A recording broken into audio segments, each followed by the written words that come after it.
Today we're going to be looking at and understanding the SUMIFS function within Excel, and this is a great way of understanding our data. As if we have our data and say for example we have it in a table like so, we have the ability to be able to filter it as we want, and we can obviously within that add on to the sums at the end and stuff. But for instance, if we want to do this and have everything available and change different criteria so we can have different drop downs, then this is a way that we can do that really easily. So we want to start out like every formula we would do normally with the equal sign, and we're going to press in the SUMIF. But we can see we have the SUMIF and we have the SUMIFS. So for now we're just going to use the SUMIFS, and we can see that the first argument that it's going to want us to do is the sum range.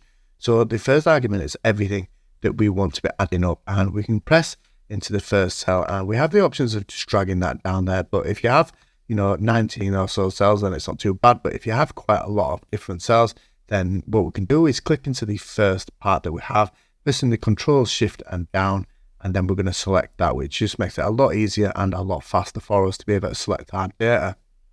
Now it's asking for our criteria range. So where is the part of the criteria that we're going to find? And we can click into the cell C now, and again we can press the Control Shift and down, because this is where we're going to find our first criteria.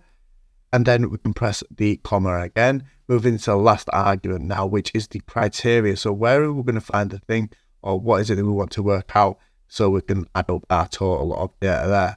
And you have different options here, so you can either manually type this in or you can select the data.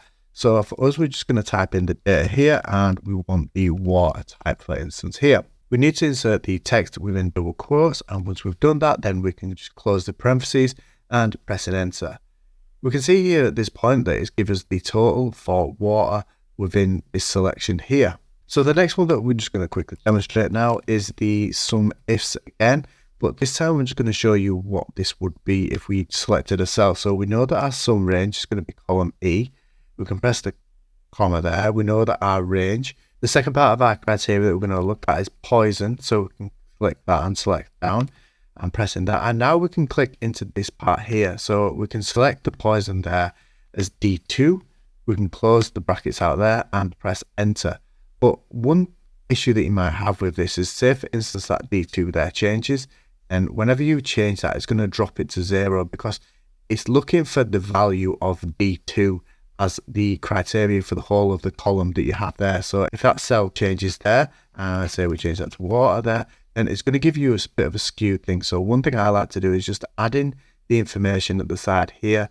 If you are going to just click on a specific cell, so that at least that way then when you do select it, so we say that G3 for example, we're just going to make that into the G5, and now we know that irrespective of what happens within our table and our data, that's going to work in exactly the same way there. This is how we can use the SUMIFS now. So say we have multiple criteria, we're going to select and go for the SUMIFS.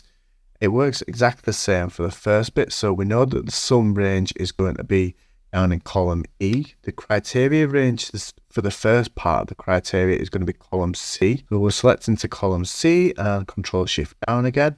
And now the criteria. So we know the first part of the criteria is going to be grass. And we can just type that in just so we know we're definitely getting that part. And now we can press the comma and we can see that it's moved into the criteria range 2. So where we're going to find the second criteria, we'll find that in column D, and we can Control Shift and down. And now what is the second criteria? And we know that the second criteria is poison, and we can just type that in. Again, if you want to do, you can type it in multiple cells, but for me, I'm just going to be showing you just for hard fixing this in. We can press double quotes, close the parentheses and press enter.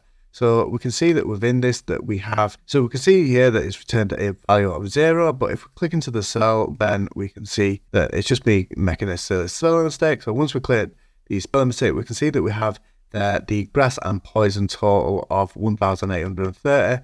And if we double click into it, then we can follow this through, and we know that, like I said, these are going to be highlighting there and working really well for us.